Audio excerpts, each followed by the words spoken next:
ఎప్పుడైతే దేవుని సన్నిధిలో మనం గడుపుతామో ప్రార్థన ద్వారా నిజంగా ఆ అనుభూతి చాలా గొప్పగా ఉంటుందండి. అది చెబితే అర్థమయ్యేది కాదు, కానీ నిజంగా మన జీవితంలో ఆచరిస్తే ఆ అనుభూతి మనం పొందితే ఆ ఆనందము, ఆ సంతోషము ఈ లోకంలో ఎవ్వరు కూడా ఇవ్వలేనిది. అంత గొప్ప అనుభూతి ఎక్కడ దొరుకుతుందంటే ప్రార్థనలో దొరుకుతుంది. ప్రార్థన. కాబట్టి ప్రార్థన అంటే దేవునితో మాట్లాడడం, ప్రార్థన అంటే దేవునితో సహవాసం కలిగి ఉండటం. అలాంటి ప్రార్థన జీవితాన్ని ఈ భూమి మీద దేవుని పిల్లలంగా దేవుడు మనకు అనుగ్రహించినందుకు నిజంగా దేవుణ్ణి మనం స్తుతించాలి, ఆయన మహింపరచాలి. కష్టం వచ్చినప్పుడు, ఇబ్బంది వచ్చినప్పుడు, లోగా ఉన్నప్పుడు, ప్రెషర్గా ఉన్నప్పుడు, ఎన్నో సమస్యలు మన చుట్టూ ముట్టినప్పుడు, ఎవరు నావారు అన్నవారు మన దగ్గర లేనప్పుడు దేవుని సన్నిధుల్లో మోకరించి ప్రభువా నీవు నాకున్నావని అడిగితే ఆయన హక్కున చేర్చుకునే గొప్ప దేవుడు ఉన్నాడు.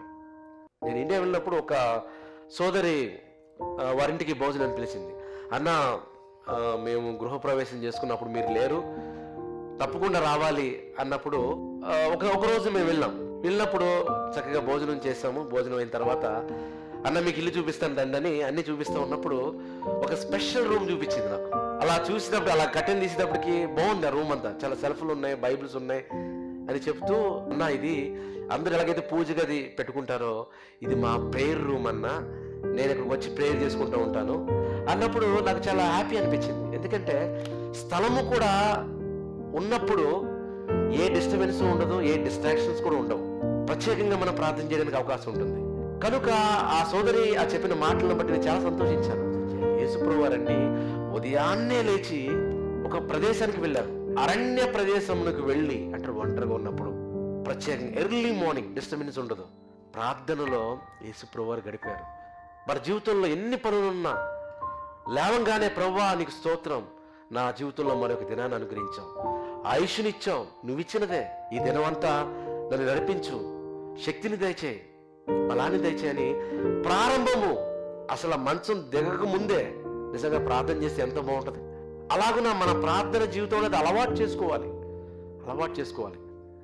నిజంగా ఈ లోకంలో ఒక ప్రెసిడెంట్ ఆఫ్ ఇండియా కానివ్వండి, లేకపోతే ప్రెసిడెంట్ ఆఫ్ అమెరికా కానివ్వండి, వాళ్ళతో మాట్లాడనే అవకాశం వచ్చిందనుకోండి, వదులుకుంటారు ఎవరైనా? ఎన్ని పనులున్నా సరే వెళ్ళిపోవాలంతే.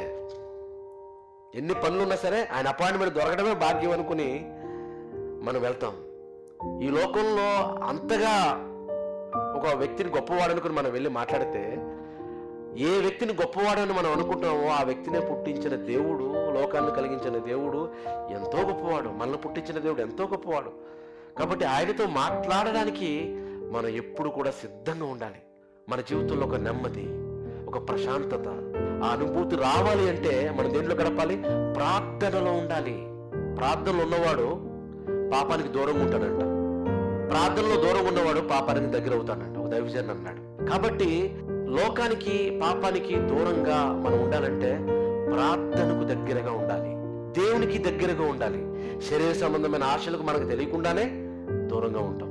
ఈరోజు మన హృదయంలో అనుకున్నది, మన బహిరంగంగా చేసిన ప్రార్థన ఈ ఆకాశ మండలాన్ని దాటి, సూర్య కుటుంబాన్ని దాటి, పాలపొంత నక్షత్ర మండలాన్ని దాటి, ఆండ్రోమెడ నక్షత్ర మండలాన్ని దాటి, ఆకాశపు అంచును దాటి ఎక్కడికి వెళ్తుంది?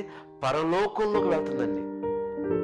పరలోకంలోకి వెళ్తుంది అంటే వైర్లెస్ కమ్యూనికేషన్కి వైర్ ఏం అవసరం లేదు. ఇక్కడ చూడండి ఎన్నో వైర్లు ఉన్నాయి, కొన్ని వైర్ కంపల్సరీ కావాలి.